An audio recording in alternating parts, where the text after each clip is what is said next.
আপমা ছেড়ে আমি আসলাম দূর প্রবাসে। প্রবাসে আইসা দেখি নাই কেউ আমারই পাশে। কত কষ্ট করে আমি কাজ যে করি, যেই কাজ করি আমি দেখাবো এখন আপনাগো আমি। আপনারা দেখুন কি কাজটা আমি করি।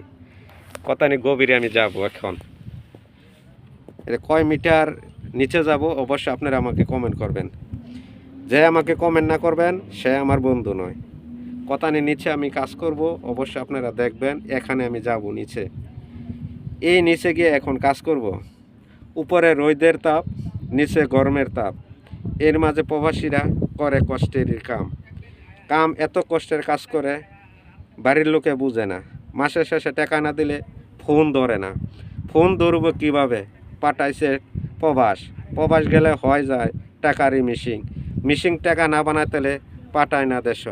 এমনভাবে প্রবাসীরা করে কষ্টেরই কাম। কষ্টে কষ্টে জীবন যায় রে।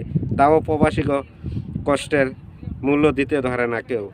যাক, আলহামদুলিল্লাহ, অনেক কথা বলেছি। যদি কথাগুলো ভালো লাগে অবশ্যই লাইক শেয়ার কমেন্ট করে যাবেন। আমাকে ভালোবাসলে অবশ্যই আমার ভিডিওতে একটি করে কমেন্ট করে যাবেন। অবশ্য দেখাইলাম আপনাকেও আমি কত কষ্টের কাজ। কাজের মাঝে আছে অনেকেই রোদ আর বৃষ্টি ভিজে কাজ করি। আমরা প্রবাসীরা রোদে শুকাই, বৃষ্টিতে ভিজি। তাই হলো প্রবাসী। প্রবাসীকে কষ্টের মূল্য কেউ দিতে পারে না। এই বলে আমি বিদায় নিলাম।